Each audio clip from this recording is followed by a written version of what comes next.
হঠাৎ করে ভাবি আমাদের পিছনে এলো। ভাবি আসার সময় আমি খেয়াল করছিলাম, ভাবি পিছনে এসে দাঁড়িয়ে রাগী কণ্ঠে বলে উঠল, এখানে কি হচ্ছে এবং মায়া তুই ওর সাথে কি করছিস?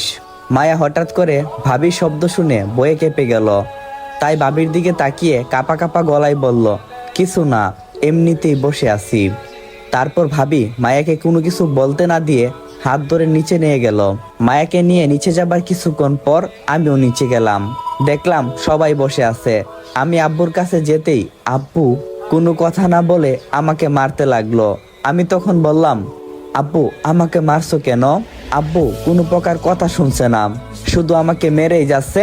আমি শুধু বলছি কেন মারছো? মাঝখান থেকে ভাইয়া উঠে বলল, তোকে কেন মারছি তুই জানিস না? এই বলে ভাইয়াও আমাকে মারতে লাগলো। আমি তাদের হাতে পায়ে ধরে মিনতি করতে লাগলাম, আমাকে ছেড়ে দাও, অনেক ব্যথা হচ্ছে, আমার শরীরটা মনে হয় জ্বলে যাচ্ছে, অনেক ব্যথা হচ্ছে। শরীরের অনেক জায়গা দিয়ে রক্ত বের হতে লাগলো। ব্যথার কারণে আমি মেঝেতেই শুয়ে পড়লাম। তখন আব্বু রাগী কণ্ঠে বলতে লাগলো, তোকে আমার ছেলে বলতে ঘৃণা হই। তুই এমন এক কাজ করবি যা আমি আগে জানতাম না। যদি আমি আগে একটু ধারণা করতে পারতাম তাহলে তোকে কবেই গলা টিপে হত্যা করতাম। আমি শরীরের ব্যথা নিয়ে বলতে লাগলাম, বাবা আমি কি করছি অন্তত এটা বলো। তখন হঠাৎ করে ভাবি নেকা কান্না করে বলে উঠল, কি করছো মানে? আমার বোনের ইজ্জত নষ্ট করতে চেয়েছিল। ভাবির কথা শুনে আমার মাথায় যেন আকাশ ভেঙে পড়ল। এসব কি বলছে ভাবি? ভাবি কি পাগল হয়ে গেছে? ভাবিকে তখন আমি বললাম, ভাবি আপনি এগুলো কি বলছেন? আপনার মাথা ঠিক আছে তো? তখন ভাইয়া আমার সামনে এসে রাগী কণ্ঠে বলে উঠল, যা সত্যি তাই বলছে। মায়া নিজে আমাদেরকে বলছে তুই যে ওর ইজ্জত নষ্ট করতে চেয়েছিলি। আমি এতক্ষণে বুঝতে পেরেছি এদেরকে মায়ার মুখ থেকে আসল ঘটনাটা শোনাতে হবে। তাই মায়াকে উদ্দেশ্য করে বললাম, মায়া তুমি অন্তত বলো আমি এগুলো কিছুই করিনি। তখন মায়া নেকা কান্না করতে করতে বলল, হ্যাঁ তুমি আমার। বাকিটা বলার আগে মায়া প্রচুর কান্না করতে লাগলো। আমি বুঝে গেলাম ভাবি মায়াকে নিজের দলে করে নিয়েছে। এসব ভাবছি তখন আব্বু বলে উঠল, আমি এখনই তোকে তেজ্য পুত্র করব। আজকে থেকে আমার একটাই ছেলে, বের হয়ে যা আমার বাসা থেকে, তোর এই মুখ আমি আর দেখতে চাই না। আমি কোনো কিছু বললাম না। আমি জানি এটা ভাবির সাজানো নাটক, যেই নাটকে মায়া শুধু একটা চরিত্র মারত।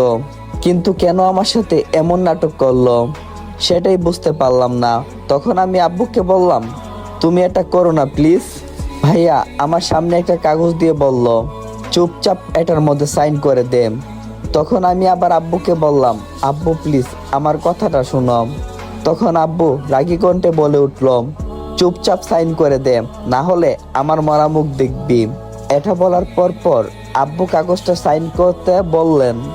আমি সবাইকে অনেকবার বোঝানোর চেষ্টা করলাম, কিন্তু কেউ আমার কোনো কথা শুনতে চাইলো না, বুঝতে পারলো না আমার অনুভূতিটা। সবাই ভাবির নাটককে সত্যি মনে করেছে। যেখানে আমার উপর কোনো বিশ্বাস নেই সেখানে আমি আর এক মুহূর্ত থাকবো না। যেখানে নিজের ছেলেকেই বাপ বিশ্বাস করে না, অন্য একটা মেয়ের কথা শুনে নিজের ছেলেকেই দোষারোপ করতে পারলো। একবারও বোঝার চেষ্টা করলো না তার আদরের সন্তান এটা কখনো করতে পারে না। হাতের কোনো কিছু উপায় না পেয়ে কাগজটা সাইন করে বাসা থেকে বের হয়ে গেলাম। আর যাওয়ার আগে ভাবিকে উদ্দেশ্য করে বলছিলাম, আপনি কাজটা ঠিক করলেন না, এর বিচার আল্লাহ তাআলা একদিন করবেন। আর মায়া তুমি তো আমাকে ভালোবাসতে, তাহলে এরকম কেন করলে? এটা না করলেও তো পারতে। তোমার জন্য তো পুরো জীবনটা হাসি মুখে দিয়ে দিতে রাজি ছিলাম, কিন্তু তুমি আমার সাথে এরকম একটা কাজ করবে তা আমি কল্পনাও করতে পারিনি মায়া। যাক অনেক কথা হয়েছে, আজ থেকে তোমাকে একা করে চলে গেলাম, ভালো থেকো তুমি। আমার সাথে আর কোনো তোমার সম্পর্ক নেই। আর সত্যটা একদিন জানতে পারবে, হয়তো সেদিন আমাকে আর পাবে না।